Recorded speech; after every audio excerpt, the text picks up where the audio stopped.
서울의 한 초등학교에서 일어난 1학년 담임교사의 죽음과 관련해 같은 학교에서 근무하거나 근무했던 동료 교사들의 증언이 잇따르고 있습니다.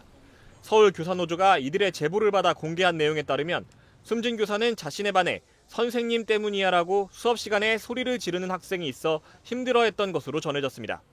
숨진 교사는 이 학생의 행동을 동료 앞에서 재현한 적이 있고 출근할 때 그 학생의 한청이 들리는 것 같다는 말도 했다고 노조 측은 전했습니다.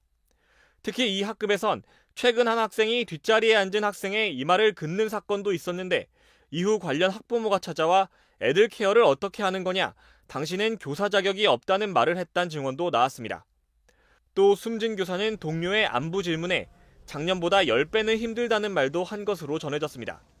수십 통의 민원 전화를 받아서 그 선생님께서 너무 힘들어서 너무 소름 끼친다. 그리고 방학 때는 휴대전화 번호 바꿔야 되겠다라는 말을 했다라는 증언도 있습니다. 이런 걸로 봤을 때 학부모 민원 그리고 학교 폭력 처리의 업무에 좀 피로도, 스트레스 이런 거는 있었다라는 것이 짐작이 됩니다. 해당 학교의 근무 환경에 대한 제보도 잇따르고 있습니다.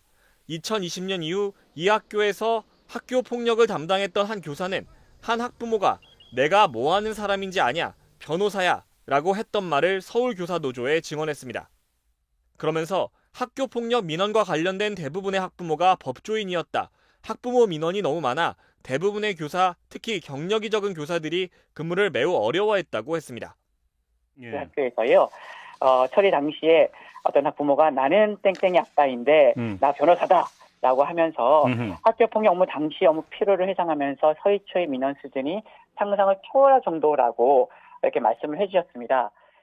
이번 사건과 관련해 학교 측의 대응을 비판하는 목소리도 나오고 있습니다. 특히 숨진 교사의 학급에서 학교 폭력 신고 접수가 없었다고 밝힌 학교 측의 해명이 부적절하다는 비판이 제기됐습니다. 그 학급 안에서는 다양한 다툼이 일어납니다. 그런데 그 다툼을 모두 다 신고하지 않습니다. 그렇기 때문에 학교 폭력 신고 접수 사안이 없었다라는 말이 곧 그 해당 학급에서 다툼이나 이런 것이 전혀 없었다라는 것은 아닙니다. 그렇지만 저희들이 확인한 바로는 그러한 정황이 분명히 있었다라는 것이죠. 서울교사노조는 학교 차원에서 함구하라고 해서 그냥 있다고 밝힌 교사의 증언도 공개했습니다. 노조 측은 아직 경찰에선 의혹을 확인할 수 있는 외부 정황이 없다는 의견만 내놓고 있다며 학부모의 과도한 민원과 학생 생활지도의 어려움을 짐작할 수 있는 정황들을 추가 제보로 확인한 만큼 진상규명을 위해 철저한 조사를 촉구한다고 밝혔습니다.